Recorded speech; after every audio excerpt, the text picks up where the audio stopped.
My son brought a girl home. She was sweet, polite, and completely lovely. She was also the daughter of the man who destroyed my life. I want to tell you about Marcus first. Because if I start from where things broke open, if I start at the school parking lot on a Friday night in October with music thumping through gymnasium doors and a face in the crowd that I hadn't seen in 20 years, none of it will make sense. None of the rage, none of the silence, none of the things I said to my son that I spent 3 weeks trying to figure out how to take back. So Marcus, we met when we were 14.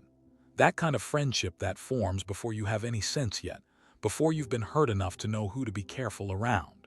We played the same video games, ate at each other's houses so often that both our mothers eventually just set a standing plate.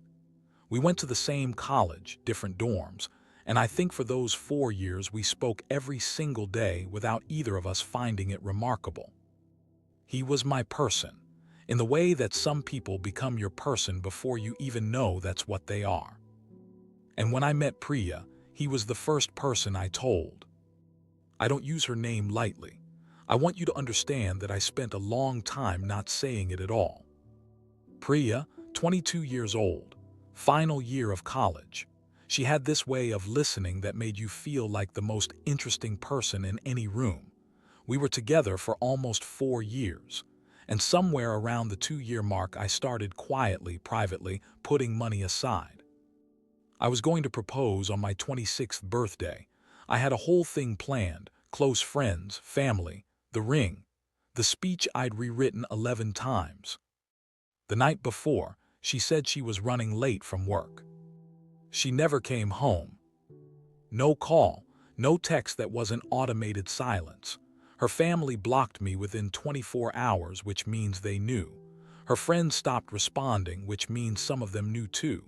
Her social media accounts went dark overnight. She just ceased to exist, the way you only can when someone has planned it. I thought she was dead. Then I thought she was in danger. Then, after enough unanswered calls and one very uncomfortable conversation with a police officer who looked at me with barely concealed pity, I understood that she had chosen to disappear. I didn't understand why. Marcus was the one who sat with me through the first weeks, came over, didn't try to fix it, just sat in the room while I processed it in all the ugly, unproductive ways you process something like that. Brought food I didn't eat, said the right things, was, as he had always been, exactly who I needed. I know now what he was actually doing during those visits. I know the face behind the face. But at 26, sitting on my apartment floor at 2 in the morning, I just thought I had the best friend in the world. He moved abroad for work 8 months later. We stayed in touch the way people do, intermittently, warmly, a little less over the years. I told myself it was just distance doing what distance does. I filed away the increasing silence. I was very good at filing things away. It took me 6 years to stop waiting for Priya to come back and explain herself. 6 years of half-starts with other people, of therapy that helped more than I expected, of rebuilding something functional out of the rubble. And then I met Diane. Diane is the kind of person who doesn't let you perform being okay. She sees straight through it, not aggressively, not with confrontation, just with this patient, clear-eyed accuracy that makes pretending feel more exhausting than honesty. I fell in love with her because she made me feel legible to myself for the first time since Priya left. We got married, moved to a new city, started over in the most literal sense, new neighborhood, new colleagues, new everything. I needed the geography of change. Diane understood that without me having to explain it. And then Jacob arrived, and something in me that had been quietly braced for the next blow just released, like a fist finally opening after years. Jacob, my son, 16 years old now, dorm kid by choice. He tested into a specialized school 2 towns over, and it made more sense for him to board than to commute. We saw him every other weekend and spoke almost every day.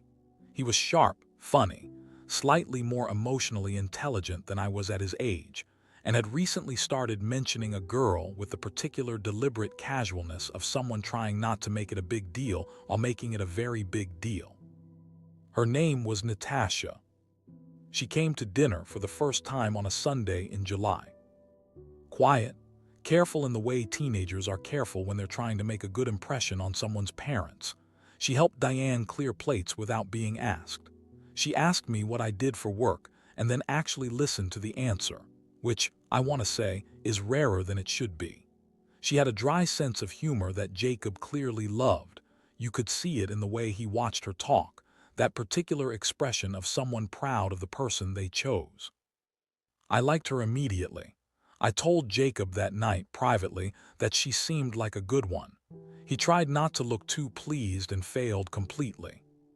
She came back the following month, and the month after, 3 dinners total, 3 evenings of easy conversation and cleared plates, and Jacob being the most relaxed version of himself.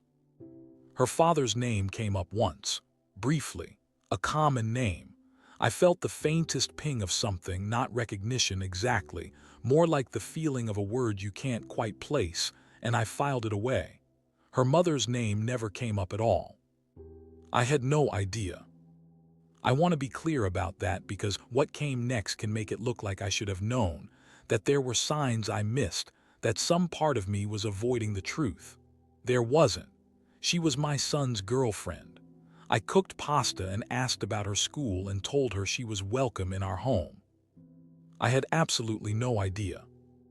The school held an end-of-semester event in October.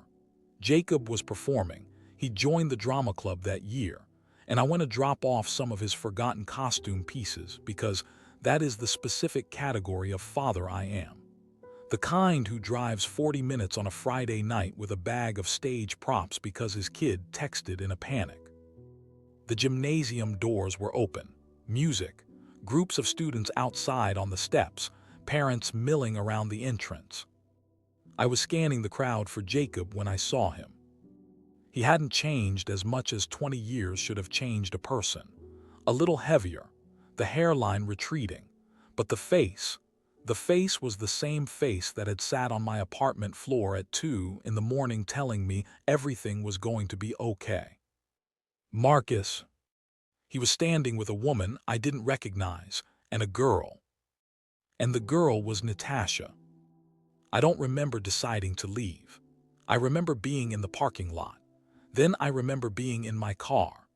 Then I remember being 2 miles away with no recollection of the drive and my hands doing something on the steering wheel that wasn't quite gripping and wasn't quite trembling, but was somewhere between the two. I called Diane from a gas station. I didn't tell her why I'd left. I told her I wasn't feeling well. She asked if I needed her to come. I said no. I sat in my car for 45 minutes and then drove home and went straight to bed with the lights off like I was 12 years old and the dark was a place things couldn't reach me. It didn't work as well at 48. Here is what I knew, lying in that dark. Priya and Marcus had built a life together. A daughter, Natasha, 17 years of it kept entirely off any radar I might have picked up. And their daughter was dadding my son. Had been in my house, had eaten food I cooked, had smiled at me with a smile I now couldn't stop recognizing. She had Priya's eyes. How had I not seen it? How had I not seen it? I didn't sleep. By morning, I was something past rational. I was in the territory of a person who has been calm for a very long time and has just run out of calm. 20 years of filed-away things were opening simultaneously, and there wasn't a drawer left. Jacob called in the afternoon. Normal call. How was the show? I'd missed the show. I'd forgotten the show entirely. I told him it was great, a lie so automatic it frightened me a little, and then I said I needed to talk to him about something when he was next home. He heard it in my voice. He said, "Dad, what's wrong?" I said, "Don't bring Natasha to this house again." Silence. "Dad." "Jacob, I'm not discussing it right now. Just please." He agreed, reluctantly, confused. The confusion in his voice was the cleanest sound in the entire situation, and I couldn't stand it. He came home the following weekend. He sat across from me at the kitchen table with Diane beside him, and I looked at both of them, my wife who had built this life with me, my son who was the best thing in it, and I could not make the words come out. Not because I didn't have them, because saying them meant cracking something open that had been sealed for 20 years in front of people who had only ever known me as the healed version. I hadn't told Diane the full story of Priya and Marcus. I told her the outline: girlfriend, disappeared, best friend, eventually figured it out, in the way you share an old wound when you're newly in love and want to be known without necessarily wanting to be excavated. She knew it had been bad. She didn't know the texture of it. And Jacob knew nothing. So I sat at my own table and I said, I need you to stop seeing Natasha. I need you to trust me that I have a reason and I will explain it when I'm ready. Jacob stared at me. He said, you need me to break up with my girlfriend because of a reason you won't tell me. I said, yes. He said, that's insane, Dad. And Diane was very quiet in the way she gets quiet when she's not going to weigh in yet because she's still gathering information, and her silence was somehow worse than anything Jacob was saying. I told Jacob that if he continued seeing Natasha, I would consider it a direct act of disrespect toward me and would need to reevaluate our relationship accordingly. He looked at me like I had become someone he didn't recognize. Diane looked at me the same way. I left the table. I went to the bedroom. I packed a bag. I told Diane I needed a few days to think, and I could see on her face that she wanted to stop me, wanted to ask the questions that the situation desperately required, but something in my expression closed the door before she could. I drove to a hotel 40 minutes away. I told myself it was a few days. It became a month. The calls started within 48 hours. Jacob daily, then twice daily. Dad, please just talk to me. I'm not angry, I just want to understand. The calls I could not answer because answering meant explaining and explaining meant. Diane, less frequent, more careful. The spaces between her calls were deliberate, measured, giving me room the way she always gave me room, and somehow that consideration made it harder, not easier. Then my sister, then Diane's brother, then Jacob called Diane's mother apparently because that generation solves things by deploying grandmothers, then Marcus. Marcus, his name on my phone screen after 20 years of approximate silence. 3 texts over 4 days, escalating from careful to anxious to something that almost looked like remorse. I know you know, I'm sorry, can we talk? I didn't respond to any of them. And then Priya came to my house. I wasn't there. I'd gone back once to pick up some work documents, and Diane had told me in a very even voice that Priya had shown up 2 days prior, had stood in our doorway, had told Diane that I was clearly using Jacob as a weapon to punish her, that I had never let go of the past, that I was a grown man who needed to accept that people moved on, and that my son's happiness should not be a casualty of my unresolved grief. She had said all of this, Diane told me, to her face. The face of the woman who had no idea any of this was coming. The face of my wife who had spent a month alone in our house, while I processed a 20-year-old trauma in a hotel room 40 minutes away. Diane said this in the specific tone she uses when she is furious, and choosing precision over volume. She said, I think you need to come home and talk to me. I said, Diane. She said, I am not asking. I came home. We sat at the kitchen table, just the two of us this time, and I talked for 2 hours, everything, not the outline, the whole thing, the proposal I planned, the money I saved, the night she didn't come home, the 6 years of not understanding, the day I found out it was Marcus, the apartment floor at 2 in the morning, and what Marcus had actually been doing during those visits while he helped me survive the aftermath of something he had caused. Diane didn't speak for most of it. When I finished, she was quiet for a long time. Then she said, why didn't you tell me all of this before? I said, I thought I had moved past it. She said, "You moved over it. That's not the same thing." She wasn't wrong. She has never been wrong in the specific ways that matter, which is one of several reasons I married her. She said, "I understand why you reacted the way you did. I do, but you disappeared for a month. You threatened to disown your son over something he had no knowledge of. He is 16 and he chose a girl and she just happened to be the wrong girl and he could not have known that, and neither could she." I said, "I know." She said, "So what are you going to do?" What I didn't know yet, what Jacob had not told me, what no one had told me was that during my month of silence, while I was processing and not answering calls and writing drafts of explanations I couldn't finish, Priya had reached out directly to Diane and pushed hard, telling her version, building a case for my irrationality. Showing up at my house, at Jacob's school, calling mutual family members, people who hadn't even known her name 20 minutes ago, to establish the narrative that I was punishing everyone for a decades-old hurt I'd never properly addressed. She was good at building narratives. I already knew that. Disappearing completely the night before your own proposal while leaving everyone around you to enforce your exit, that takes a particular skill set. And Marcus had reached out to Jacob directly. I found this out later, had told him, in carefully chosen words, that he and I had a complicated history, but that Natasha was an innocent party and he hoped Jacob wouldn't let that history come between them. He had not told Jacob what that history was, just that it existed and that I was the difficult party.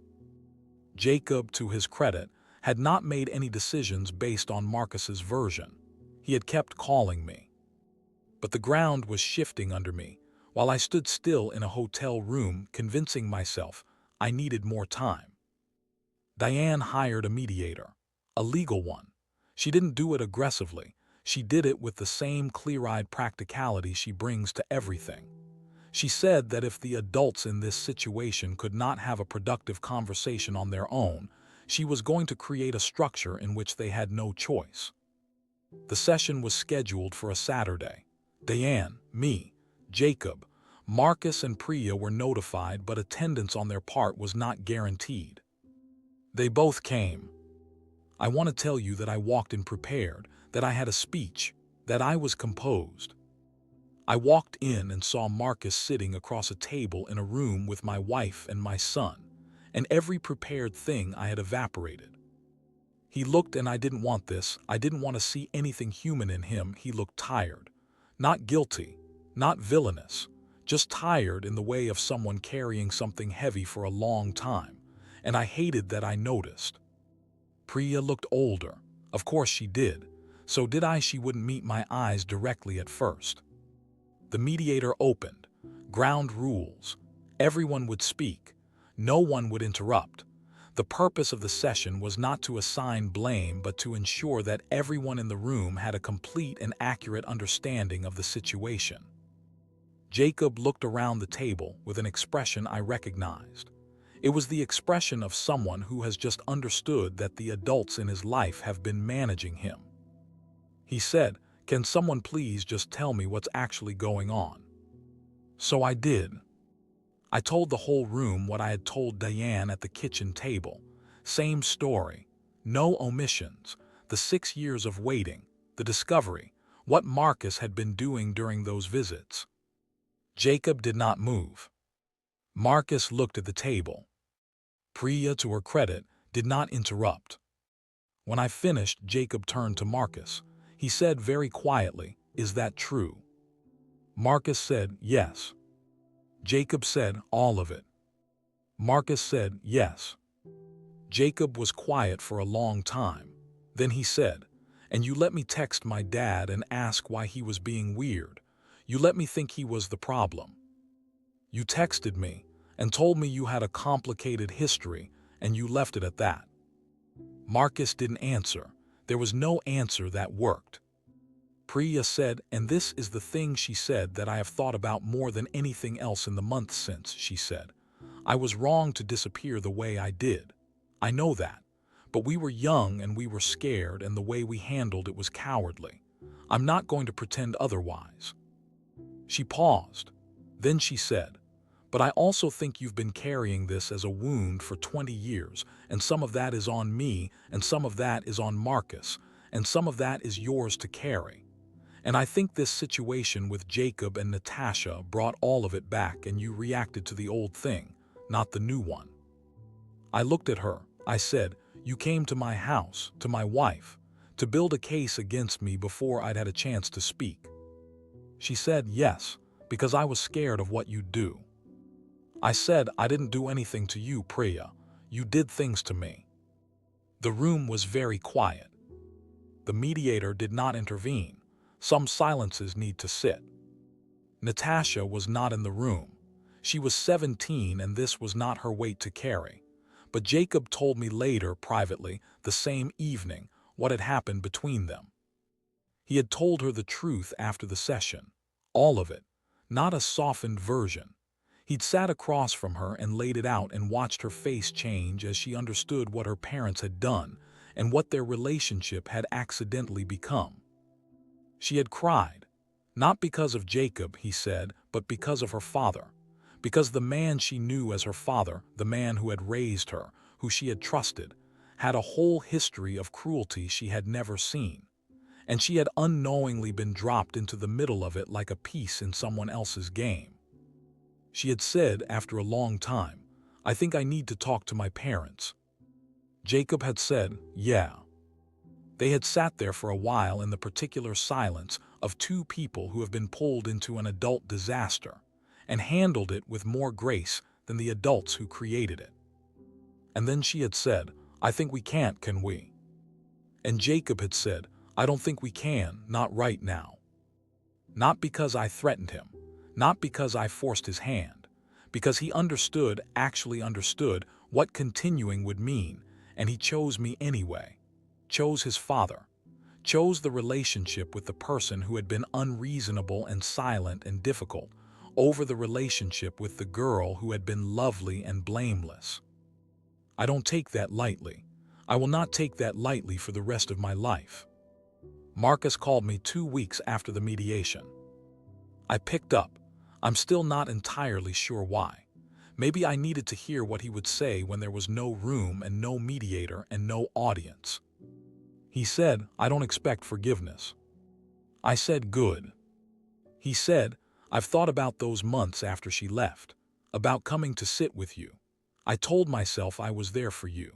I think part of it was that I needed to believe I hadn't completely destroyed you, that I could still be your friend in some compartment of my brain. I said, that's the most self-serving thing I've ever heard someone say while trying to apologize. He said, I know, I'm not good at this. I said, I noticed. There was silence. He said, Natasha is a good kid. She didn't deserve any of this. I said, no, she didn't. That was the last thing we said to each other. I don't know if we'll speak again. I don't feel the need to decide. Here is where I am now. Diane and I are okay. We are more than okay, actually, in the way that two people who have survived a real thing together sometimes come out closer on the other side of it. She knows the whole story now. Not the outline, the whole thing. And she is still here, which tells me everything I need to know about who I married. Jacob is home for the holidays. He's quieter than he was before October, not sad exactly, just more considered. Like someone who had a certain lightness about the world and traded it for something heavier and more accurate. I think that's called growing up. I think I was supposed to protect him from it longer than this. I told him that. I apologized for the month of silence, for the threat, for making him carry something he had no map for. He said, in the way of 16-year-old boys who are absorbing something big and haven't fully found the language for it, it's okay, Dad. I get it now. I told him it wasn't okay, that getting it doesn't make the doing of it okay. He looked at me. Then he said, you're doing that therapy thing where you hold yourself accountable even when the other person has already moved on. I said, Diane talks to you too much. He almost smiled. It was almost enough. I think about Natasha sometimes, about the fact that she lost something real, a first relationship that was genuinely good by every account before it became complicated, and also lost a version of her father in the same week. That's a lot for 17. She didn't ask for any of it. I hope she's okay. I mean that without condition. I hope she one day finds someone who comes with no history attached, a clean slate, no ghosts in the room. She deserved that from the beginning. People ask me sometimes if I regret the way I handled it, the silence, the hotel, the threat I made to my son that I should not have made. I tell them, yes, I regret how. I don't regret why. There is a version of this story where I said nothing, where I cooked pasta and asked about her day and watched my son fall deeper in love with the daughter of the man who dismantled my 20s, and I smiled and filed it away like every other ping of something I couldn't name. I couldn't do it. Maybe a better person could. I am not yet that person. But I'm working on it. Hey, dear listeners, this is Talks from the Net. Thanks for listening. If you like the content, then please like, share, and subscribe to my channel for more stories. You can also find me on Spotify, Instagram, and Facebook too.